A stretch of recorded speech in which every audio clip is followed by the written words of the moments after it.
Hey, good morning everybody out there in YouTube land. Thanks for tuning in.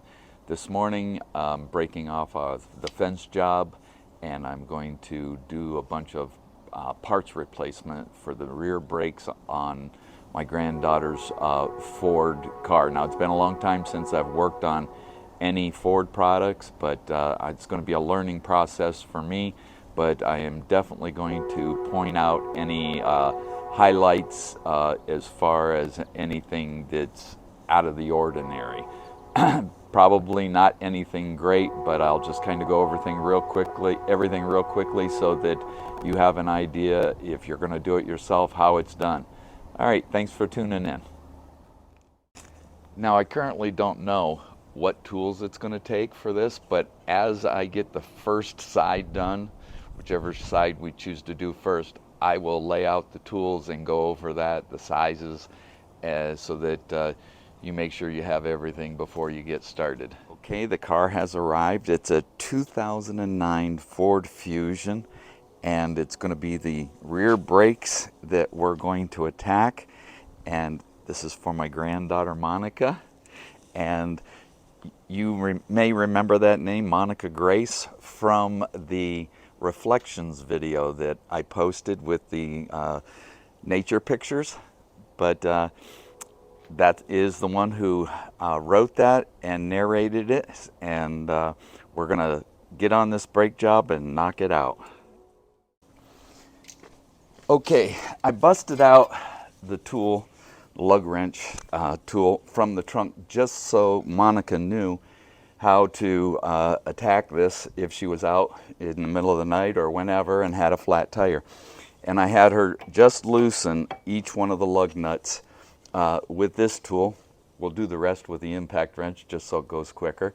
But I wanted her to know where this stuff was located in the trunk and how to use it.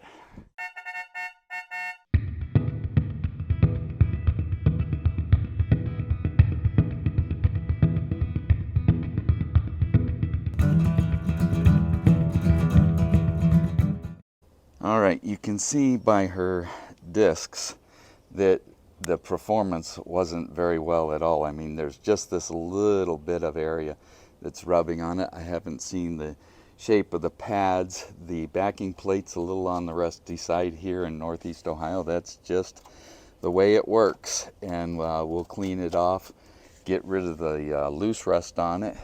But we're going to replace the calipers, the pads, and the rotors. So we're going to, this looks as if it has hydraulic parking brake, but we are going to replace the caliper, so that shouldn't be an issue as far as adjusting those. But let's dig into this. Okay, there is a left and a right as far as the calipers go. This is the CarQuest number for the right side, and this is the CarQuest number for the left side, driver's side. So of course we opened up the wrong one first, and they didn't specify left or right anyhow in the part number, so I had to compare it, and it was the wrong one. So we'll dig into this one, but we also have the replacement rotors and the lifetime calipers, brake pads. And there's a special with that. You buy the lifetime brake pads and you get a discount on the rotors. And the rotor part number, let me see if I can find it here real quick for you, is right there. And hopefully all these parts fit.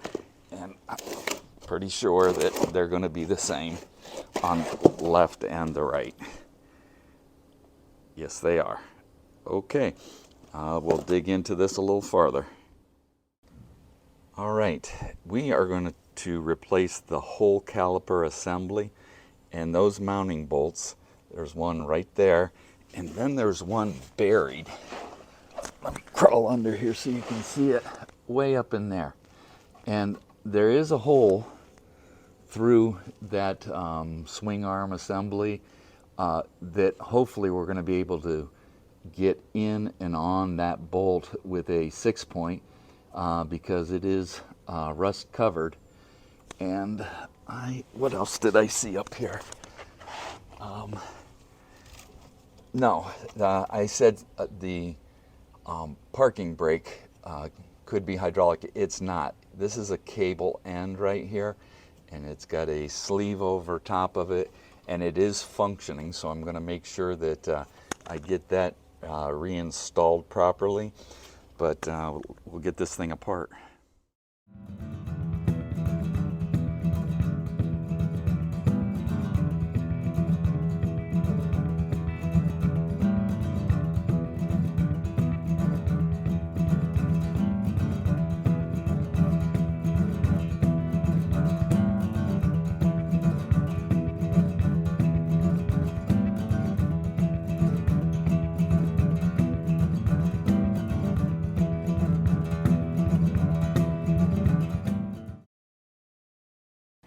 All right, we ran into some difficulties, and these bolts that secure the caliper frame to the car were so rusted that they rounded off very easily, and I ended up putting heat to it to get them off, and also had to use a pipe wrench on the lower one to get it loose. So I'm going to have to replace those.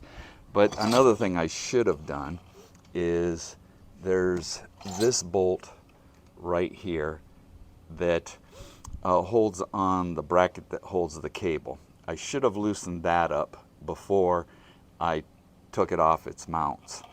And as I look at the brake pads themselves, they're not extremely wore out, but I am, you know, we're going to replace them while we're in there. But it's, and I believe, not are they all just all crusty, there's a lot of pad left on them, but they were either froze up in the slides or the caliper is frozen. Now we're still probably going to battle getting off that banjo bolt for the line for the hydraulic line, and I doubt that we'd even be able to bleed it. I doubt that would unscrew, but fortunately we don't have to do that since we're going to be replacing this caliper.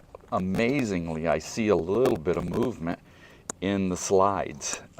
It's not real loose, but it is sliding. But before we put the new calipers on, we'll grease the new set with some caliper grease and get those bolts replaced and get this thing back together.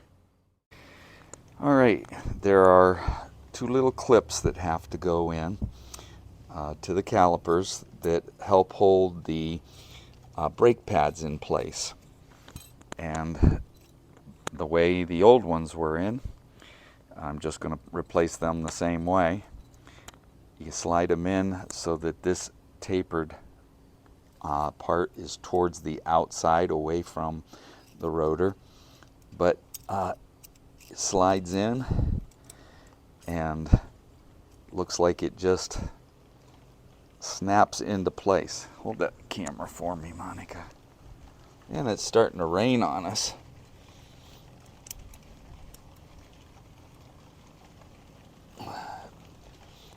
But I don't think we're going to melt. We may slide some tools in. There's one in, and then this other one, like such.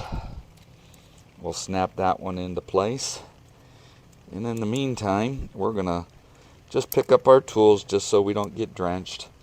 And now the pads slide into those clips, and that helps hold those in place and gives it a stainless steel surface to run on. We did get rained out for a little while. We shoved the tools under the car, took the blanket inside, took care of the other parts that were out in the rain. But we're back, and while it was raining, I went and got 4 new bolts for holding the calipers on, and that is the size that I got. And let me show you a little variation.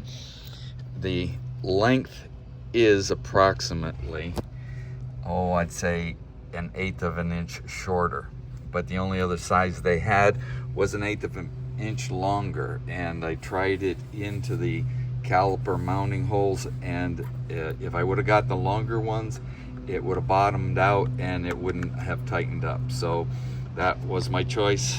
When I put these back on, I'm going to use a little never seize on those to make sure that we can get them off a little easier the next time. And these look as if they're going to be a 14mm head. I'll double check that and change that if need be. But we'll see if we can get this thing the rest of the way apart and then start putting it back together. All right, this has 2 taper-headed bolts holding on the disc, and I happen to have a T40 that I've adapted over, and I'm going to use the 1/2-inch impact.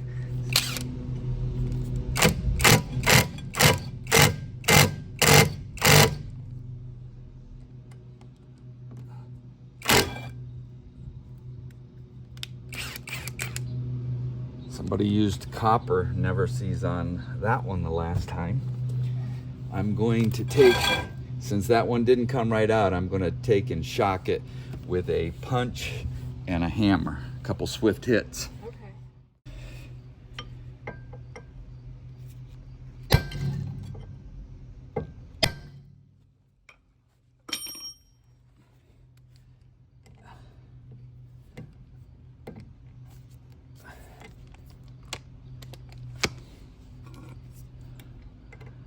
Kind of folded it in a little bit.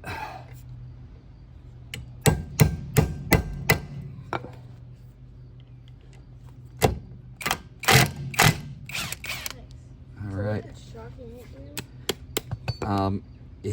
It actually kind of loosens it up, so to the point where if it was not taper, there's such a thing as called taper locking, and shocking it like that kind of loosens this surface up from that surface. Okay, and so you do that whenever something's like stuck in there? Like yeah, that? and you don't want to strip the bolt out. You shock it. Okay. And we're not worried about saving these rotors. So we're going to spin this around, loosen up the rest on it, and get rid of that. And we'll clean this surface up. They did a pretty nice job of cleaning it up the last time, and that keeps your rotor running true. Okay.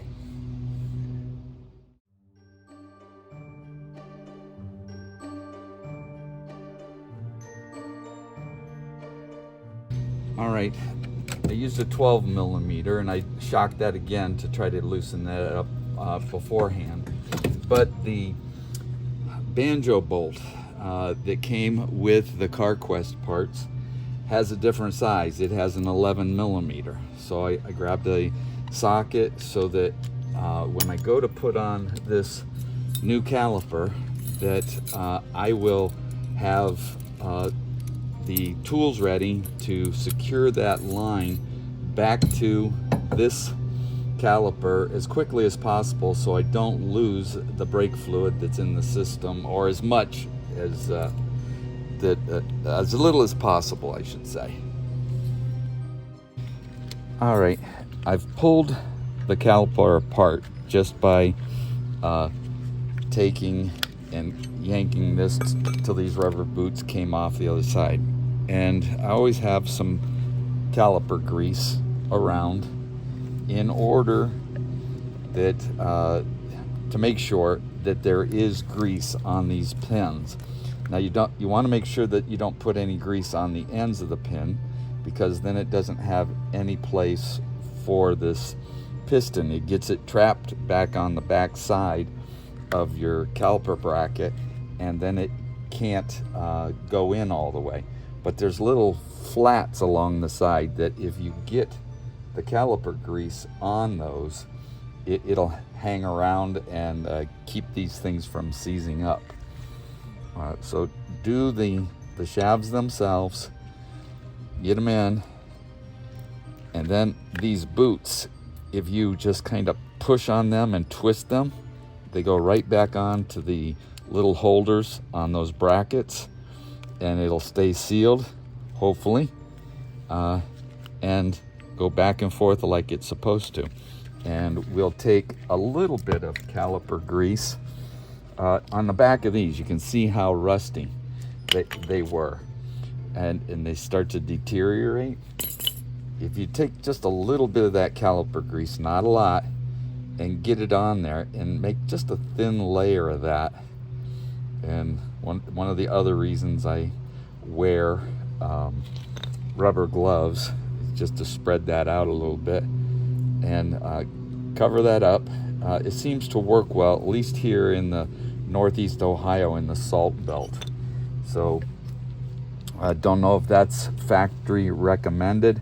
And then on the bolts that secure on that parking brake bracket, little never sees on that, and the bolts that secure the rotor in place, coat those, the threads, with the never sees, and it doesn't hurt to get a little bit onto the taper itself. And I'm also going to use it on the mounting bolts only because of where we live. A lot of people would use a blue Loctite in place of anti-seize. Bolts didn't come loose. We'll get it tightened to the point where we're happy that it won't, but then hopefully the next time a brake job is done on this car, whoever it is won't have to fight with it like we did.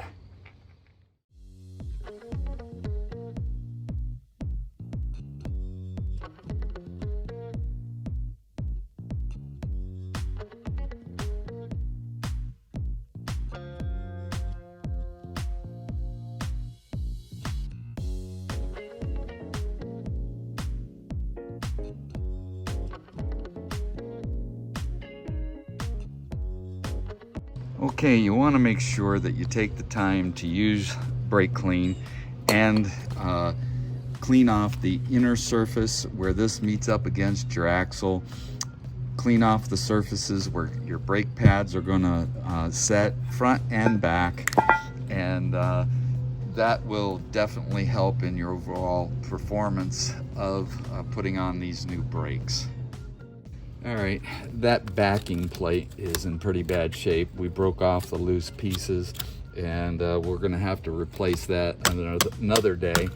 But we got rid of some of the really loose pieces down here, which might have been some of the noises that she was hearing. But we'll get that new caliper hooked up to the hydraulics and get that new banjo bolt in there after we get this rotor in place.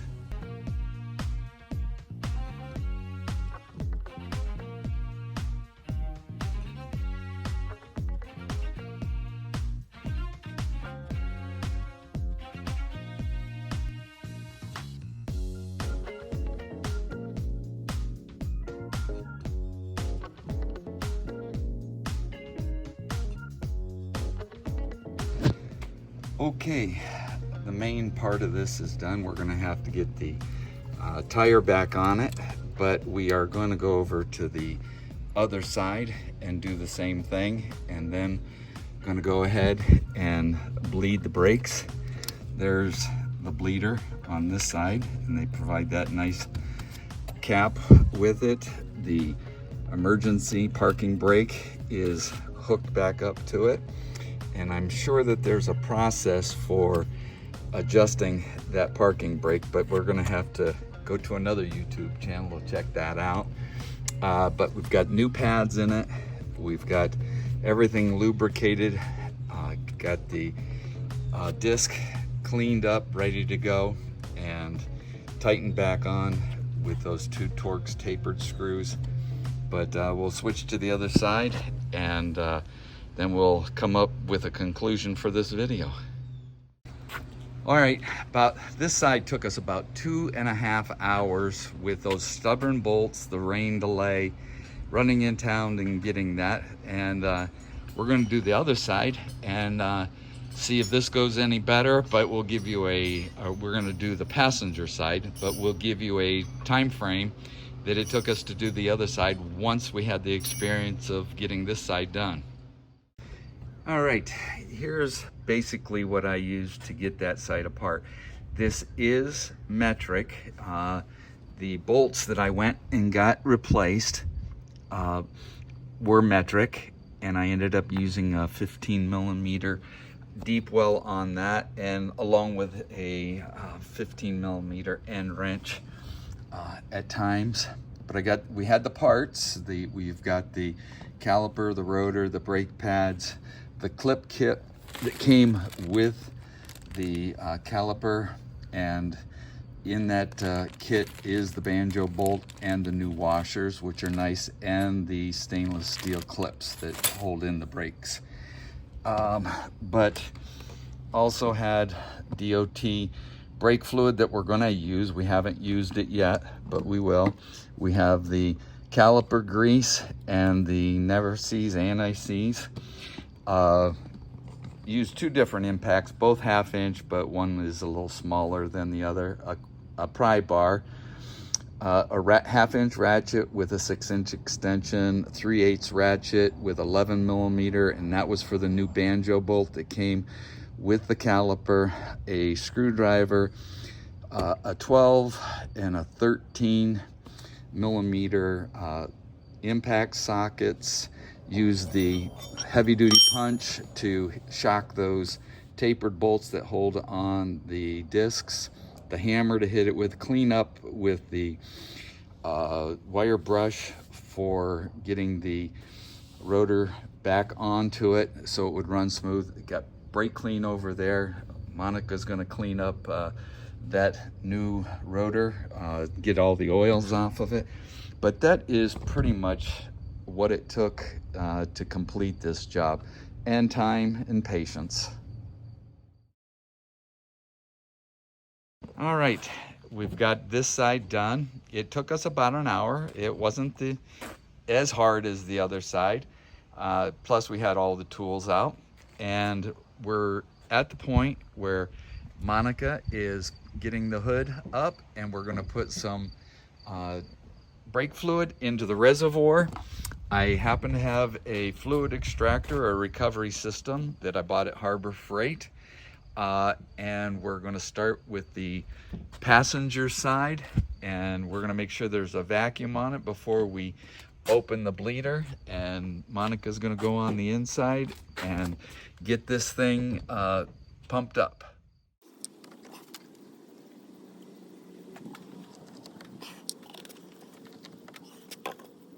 Okay, what you're going to do is you're going to just pump the brakes, probably about 10 times.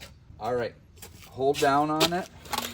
I'm going to put a little vacuum on the extractor, and I have an opening wrench to put over the bleeder.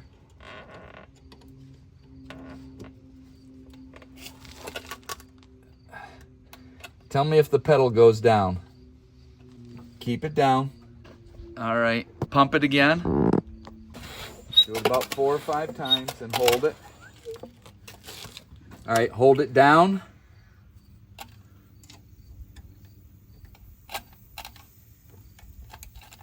I'm having a hard time getting my wrench on the bleeder. There it is.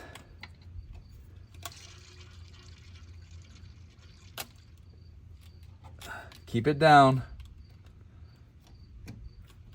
All right, pump it again. Do it 2 or 3 more times, and then tell me when you're holding it.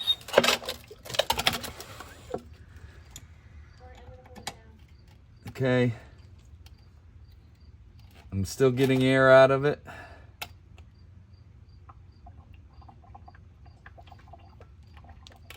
All right, pump it again. All right, you got it, hold it.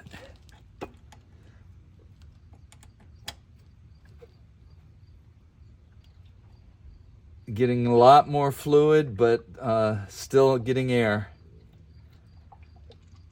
All right, it seems to be clearing up a little bit. Pump it. Holding it. Okay, here we go. Oh yeah, I feel it now. You feel it going down? Yeah. Okay, pump it again.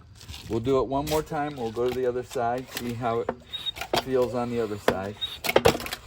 Pump it about 4 or 5 more times. And then we'll check the reservoir. Tell me when you're holding it. Alright, I'm holding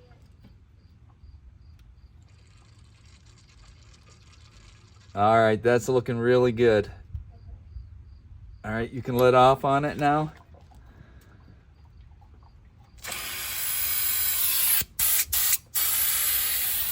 That's the vacuum that was pulling the fluid.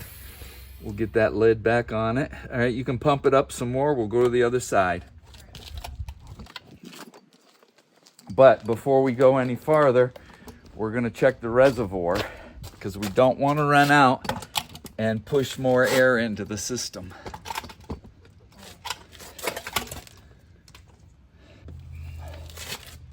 We're almost as low as we were when we first started, so I'll add some more fluid. Okay. All right, you pump her up some more and hold it for me.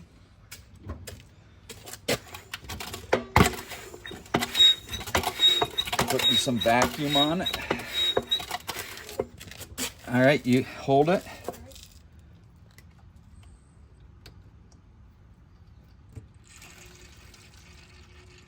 Quite a bit of air. All right, pump it some more. Put some more vacuum on it. All right, hold it. Are you holding it? Yep. Okay, here we go. You feel the pedal going down? Yep. All right, pump it some more. We'll do it one more time.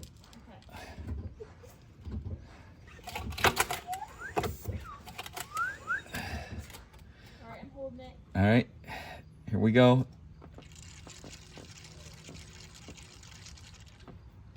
All right. Now, if you can see this on the camera, there is air still coming in, but that air is from leaking around this fitting over top of the bleed screw. But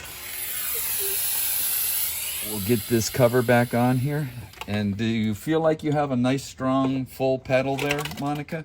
Yeah, it feels pretty.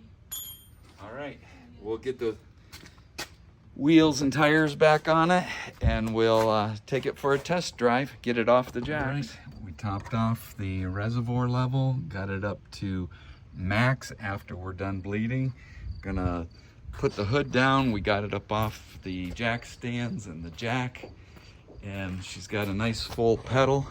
We're gonna go out and heat those rear brake pads up and break them in and see how this thing works. All right, the first thing we did was pull up the parking brake to make sure that it is functioning. She's got it in gear, idling, and it's sitting still on a downgrade. So we're gonna give it just a little gas to see if it does move. Okay, it does. The parking brake is working, but we'll work that a little more as we warm up the brakes. So basically we did my back brakes. We took off the tires and then changed the rotors and brake pads and then the Calipers. yeah. Super rusty underneath, but it was really cool to see everything because I've never even taken my tires off. And it was a fun experience. So yeah.